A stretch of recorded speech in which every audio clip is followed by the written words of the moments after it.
ಬಳ್ಳಾರಿಯಲ್ಲಿ ಬಾಣಂತಿಯರ ಸರಣಿ ಸಾವಿನ ಪ್ರಕರಣಕ್ಕೆ ಸಂಬಂಧಪಟ್ಟಂತೆ ನಿಮ್ಮ ಪಬ್ಲಿಕ್ ಟಿವಿ ಅತ್ಯಂತ ವಿಸ್ತೃತವಾಗಿ ವರದಿಯನ್ನ ಪ್ರಸಾರ ಮಾಡಿತ್ತು.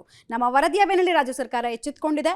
ವಿಧಾನಸೌಧದಲ್ಲಿ ನಡೆದ ಸಭೆಯಲ್ಲಿ ಆರೋಗ್ಯ ಸಚಿವರು, ಜಿಲ್ಲಾ ಉಸ್ತುವಾರಿ ಮಂತ್ರಿ ಸೇರಿದಂತೆ ಅಧಿಕಾರಿಗಳು ಕೂಡ ಭಾಗಿಯಾದರು. ತುರ್ತು ಸಭೆಯಲ್ಲಿ ಈ ವೇಳೆ ಅಧಿಕಾರಿಗಳು ಸಿಎಂಗೆ ವಿವರಣೆಯನ್ನು ಕೊಟ್ಟರು. ಮಾಹಿತಿ ತೃಪ್ತಿದಾಯಕವಾಗದ ಹಿನ್ನೆಲೆಯಲ್ಲಿ ಸಿಎಂ ಫುಲ್ ಗರಂ ಆಗಿ ಅಧಿಕಾರಿಗಳನ್ನ ತರಾಟೆಗೆ ತೆಗೆದುಕೊಂಡ್ರು.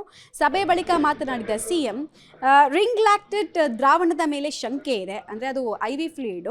ಸೊ ಈ ಕಂಪನಿಯನ್ನ ಬ್ಲಾಕ್ ಲಿಸ್ಟ್ಗೆ ಹಾಕೋದಕ್ಕೆ ನಿರ್ಧರಿಸಲಾಗಿದೆ ಅಂತ ಹೇಳಿದ್ರು.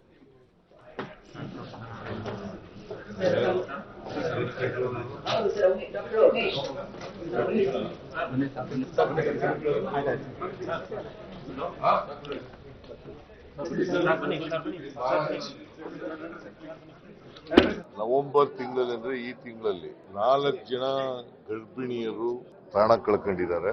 ಅವರಿಗೆ ಸಿಜೇರಿಯನ್ ಆಪರೇಷನ್ ಮಾಡುವಾಗ ಪ್ರಾಣ ಕಳ್ಕೊಂಡಿರ್ತಕ್ಕಂಥ ಸಿಜೇರಿಯನ್ ಆಪರೇಷನ್, ಒಂದು ನಾರ್ಮಲ್ ಡೆಲಿವರಿ ಆಗುತ್ತೆ, ಇನ್ನೊಂದು ಸಿಜೇರಿಯನ್ ಆಪರೇಷನ್ ಡೆಲಿವರಿ ಮಾಡ್ತಾರೆ.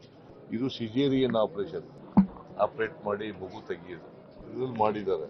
ಯಾವಾಗಲೂ ಕೂಡ ಬಳ್ಳಾರಿನಲ್ಲಿ ಇದಾದ್ಮೇಲೆ ನಾವು ಒಂದು ಎಕ್ಸ್ಪರ್ಟ್ಸ್ ಕಮಿಟಿಯನ್ನು ಮಾಡಿದ್ವಿ. ರಾಜೀವ್ ಗಾಂಧಿ ಯೂನಿವರ್ಸಿಟಿ, ವಾಣಿವಿಲಾಸ ಆಸ್ಪತ್ರೆ, OBG HOD ಅವ್ರ ಅಧ್ಯಕ್ಷತೆಯಲ್ಲಿ ಅವರು ಮಾಡಿದ್ದಾರೆ. ಅವರು ಒಂದು ವರದಿನೂ ಕೂಡ ಕೊಟ್ಟಿದ್ದಾರೆ. ವರದಿನಲ್ಲಿ ಕೆಲವು ನ್ಯೂನತೆಗಳಿದ್ದಾವೆ.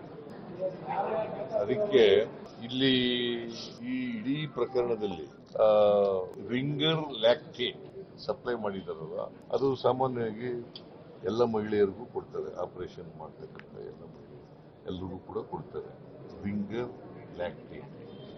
ಅದು ಸಪ್ಲೈ ಮಾಡಿದವರು ಪಶ್ಚಿಮ ಬಂಗಾಳದ